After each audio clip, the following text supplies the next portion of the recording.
ക്ഷമിക്കുകയും മോശം നിർവഹിക്കും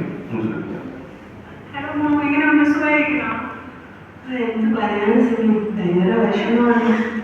ജീവിതം സ്തംഭിച്ചു പോയതുപോലെ ഉണ്ട്. എന്ത് പറഞ്ഞാലും മറക്കാൻ പറ്റുന്നില്ലെന്ന്. എൻ്റെ ഒരു നല്ല സുഹൃത്തായിരുന്നു. ഇനിയും കുറച്ചുകൂടെ എൻ്റെ കൂടെ ജീവിച്ചതിനെങ്കിലും ഒരു കൊതി തോന്നുന്നില്ല, മറ്റും മാറുന്നില്ല. അത്രയ്ക്ക് വിഷമമാണ്. എന്ത് ചെയ്യുന്നത് അറിയില്ല. സിനിമയോട് പറഞ്ഞില്ലേ കഴിഞ്ഞ പ്രാവശ്യം എൻ്റെ അമ്മയുടെ കൂടെ ഈ ഭൂമിയിൽ ജീവിക്കാൻ പറ്റും. പക്ഷേ പള്ളിയുടെ കാര്യങ്ങൾ നോക്കുമ്പോൾ പൂജ വെച്ചു. അച്ഛന്മാർ പറഞ്ഞു അമ്മ സ്വർഗത്തിലാണ്, ദൈവത്തോട് കൂടെ ഉണ്ട്. എന്തോ ഒരു പരസ്പര വിരോധമായ ഒരു കാര്യമാണ് എനിക്ക് തോന്നി. ഇതിനെക്കുറിച്ച് കുറേ ചിന്തിച്ചു. സിനിക്ക് എന്തെങ്കിലും തെളിവുണ്ടോ അമ്മയുടെ കൂടെ വീണ്ടും ജീവിക്കാൻ പറ്റും? അങ്ങനെ എനിക്ക് നല്ല സന്തോഷമായിരിക്കും. മോളെ പ്രശ്നം എനിക്ക് മനസ്സിലാകുന്നത് കാരണം ഞാൻ അങ്ങനത്തെ സാഹചര്യത്തിൽ കടന്നു പോയിട്ടുണ്ട്. അപ്പം നമുക്ക് അറിയാമല്ലോ, യേശു ഭൂമിയിലായിരുന്നു പലപ്പോഴും പുനരുദ്ധാനം നടത്തിയിട്ടുണ്ട് അല്ലേ.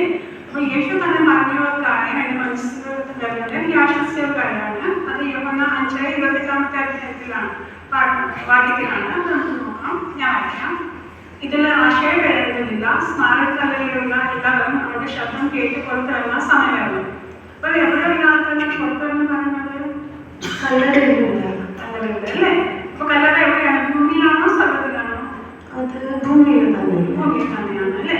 അപ്പൊ അവന്റെ ശബ്ദം പറയുന്നത് യേശുവിന്റെ ശബ്ദം അല്ലേ. അപ്പൊ യേശു ഭൂമിയിൽ രാജാവായി കഴിക്കുമ്പോൾ യേശു അവരെല്ലാം വിളിക്കും. അപ്പൊ അവരെല്ലാം കല്ലറയിൽ പുറത്ത് വരും. പുനരുദ്ധാനം യേശുവെ പഠിക്കും. അപ്പൊ മോളെ അമ്മയും അതിൽ ഉൾപ്പെടും അല്ലേ. അപ്പൊ മോനെ ഈ വാക്യം കേട്ടപ്പോൾ ആശ്വാസം തോന്നുന്നു. തീർച്ചയായിട്ടും അത് വലിയൊരു കാര്യമായിരിക്കും, സന്തോഷമായിരിക്കും. ബൈബിളിനകത്ത് 9 പുനരുദ്ധാനത്തെ കുറിച്ച് എഴുതിയിട്ടുണ്ട്. പിന്നെ ഇത് നമുക്ക് നല്ല ആശ്വാസം നൽകും. മോളെ മനസ്സിൽ ചില ചോദ്യങ്ങൾ കാണുമായിരിക്കും, ഒത്തിരി ചോദ്യങ്ങളുണ്ട്. അപ്പൊ ആ ചോദ്യങ്ങൾക്ക് ഉത്തരം കണ്ടിട്ടാണ് ഞാൻ നോക്കിയ ലിങ്ക് അയച്ചിട്ടാണ്. ലിങ്ക് അയച്ചിട്ടുണ്ട്, കിട്ടിയോ? അത് ഓപ്പൺ ചെയ്യാമോ? അത് രണ്ടാമത്തെ ഭാഗത്തിനകത്ത് 29ാമത്തെ പടം എടുക്കാമോ? അത് ഹെഡിങ് കണ്ടോ? എന്താണ് സംഭവിക്കുന്നത് അല്ലേ. അപ്പൊ അത് താഴെ നമുക്ക് വരുവാണെങ്കിൽ പല ചോദ്യങ്ങളുണ്ട് അല്ലെ. പാരഗ്രാഫ് ഉണ്ടെന്ന് വെച്ചാൽ പല ചോദ്യങ്ങളുണ്ട്. അപ്പൊ 3 ചാപ്റ്ററുകളിൽ ആക്കുന്നുണ്ട് അല്ലേ. അപ്പൊ ഞങ്ങൾക്ക് സൗജന്യമായിട്ട് ബൈബിൾ സ്റ്റഡി പറഞ്ഞ ഒരു പരിപാടിയുണ്ട്. അതിനകത്ത് നമ്മൾ ഈ പുസ്തകം എടുത്ത് ബൈബിൾ ചർച്ച ചെയ്യാറുണ്ട്. ബൈബിളിൽ പത്രമുള്ള പുസ്തകമല്ല, ഇത് ബൈബിളിൽ ഞങ്ങൾ മനസ്സിലാക്കാൻ ഗൈഡുള്ള പുസ്തകമാണ്. അപ്പൊ ഇന്നാണ് നമ്മൾ ഈ അധ്യായം വായിക്കുമ്പോൾ ഇതിലുള്ള ചോദ്യങ്ങൾ ഇതിനെല്ലാം പാരഗ്രാഫ് വായിക്കുന്ന ആൻസർ, ആ ചോദ്യത്തിന് ആൻസർ ആ പാരഗ്രാഫിന് കണ്ടെത്താൻ സാധിക്കും. ഇതിനകത്ത് നീല കളറായിട്ട് കണ്ടോ? അത് ബൈബിളിന്റെ വാക്യങ്ങളാണ്. അത് നമുക്ക് ടച്ച് ചെയ്യുമ്പോൾ ബൈബിളിന്റെ വാക്യം നമുക്ക് എടുക്കാൻ പറ്റും. അപ്പൊ ഇത് നമ്മൾ പഠിക്കുന്നത് ആദ്യം ചോദ്യം നോക്കിയിട്ട് പാരഗ്രാഫ് ആൻസർ കണ്ടെത്തും.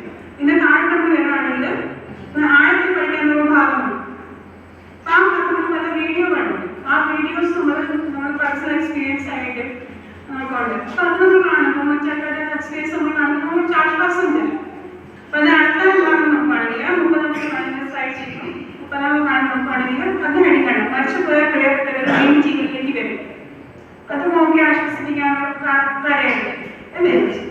താഴെ നമ്മുടെ മനസ്സിലുള്ള ചോദ്യങ്ങളെല്ലാം അല്ലേ. ഇത് കണ്ടുമ്പോൾ നോക്കി എന്ത് തോന്നുന്നു? ഒത്തിരി സന്തോഷം തോന്നുന്നു. ബൈബിളിൽ ഇങ്ങനെയുള്ള കാര്യങ്ങൾ രേഖപ്പെടുത്തിയിട്ടുണ്ടെന്ന് പറഞ്ഞിട്ട്. ഞാൻ ഇതുവരെയും ബൈബിൾ വായിക്കുന്നുണ്ട്, പക്ഷെ മനസ്സിലാക്കിയിട്ടില്ല ഇങ്ങനെയുള്ള കാര്യമുണ്ട്. സിനിമ പോയ ശേഷം ഈ 2 അധ്യായം വായിക്കാം. ബൈബിൾ വെച്ച് തന്നെ വായിച്ചു നോക്കാം. എനിക്ക് ഇതിൻ്റെ ഉത്തരം കണ്ടുപിടിക്കണം. എൻ്റെ അമ്മയുടെ അടുത്ത് എനിക്ക് ജീവിക്കാൻ ഒത്തിരി ബുദ്ധിമുട്ട്. അപ്പൊ മോർമ്മയായിരിക്കും. ഞാനിപ്പോൾ എവിടെയും പോകുന്നില്ല, വീട്ടിൽ തന്നെ. അപ്പൊ ശരി, നാളെ ഈ സമയത്ത് വരാം. അപ്പൊ മോർണിംഗ് അധ്യായം വായിച്ചിരിക്കുകയാണെങ്കിൽ ചോദ്യങ്ങൾ നോക്കിയിട്ട് ചർച്ച ചെയ്യാം. അപ്പൊ നമുക്ക് കുറച്ചുകൂടെ ആശ്വാസം കിട്ടും. ഓക്കെ ശരി, നാളെ